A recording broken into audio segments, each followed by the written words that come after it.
Hello. അപ്പോൾ ദേ 2026 first video ആണ് എൻ്റെ. അപ്പോൾ കുറച്ച് ബിസിയായി പോയി, അതുകൊണ്ട് വീഡിയോസൊന്നും ചെയ്യാൻ പറ്റില്ല. അപ്പോൾ നമുക്കൊന്നൊരു ബീഫ് കറി എങ്ങനെയാണ് ഉണ്ടാക്കുന്നതെന്ന് നോക്കിയാൽ. അപ്പോൾ ഞാൻ ദേ കഴുകി വൃത്തിയാക്കി ബീഫ് വെച്ചിട്ടുണ്ട്.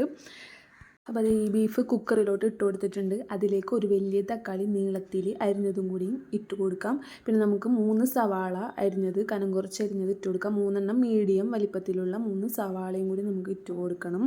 പിന്നെ ഇതിലേക്ക് ആവശ്യമായിട്ട് ഉള്ള വെളുത്തുള്ളി ഇഞ്ചി പേസ്റ്റും കൂടി കൂടി ഇട്ട് കൊടുത്തിട്ട് ഇത് നന്നായിട്ട് കൈ കൊണ്ട് തന്നെ നന്നായിട്ട് മിക്സ് ചെയ്യാം.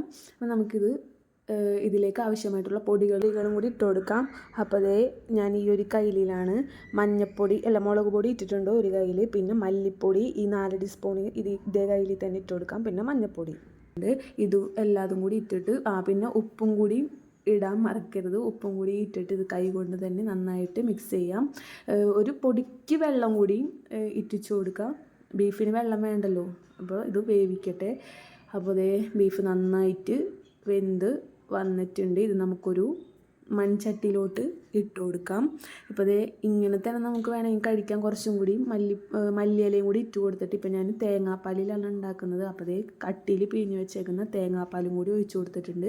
പിന്നെ അതിലേക്ക് കറി മസാലയും നമ്മൾ കുരുമുളകും കൂടി, മെയിനായിട്ട് കുരുമുളകാണല്ലോ, അപ്പോൾ കുരുമുളകും കൂടി ഇട്ട് കൊടുക്കാം. പിന്നെ ഞാനൊരു അതായത് ഓയിലൊന്നും യൂസ് ചെയ്യാത്ത ബീഫാണ് ഞാൻ ഉണ്ടാക്കിയത്. അപ്പോൾ വേണമെങ്കിൽ കുറച്ച് വെളിച്ചെണ്ണ ഒഴിച്ചു കൊടുക്കാം. അപ്പോൾ ഇത് കറി ഒന്ന് നന്നായിട്ട് തിളച്ച് വരട്ടെ, ഇങ്ങനെ ഉണ്ടാക്കാം. പിന്നെ നമ്മളെ കറി നന്നായിട്ട് തിളച്ച് വന്നിട്ടുണ്ട്.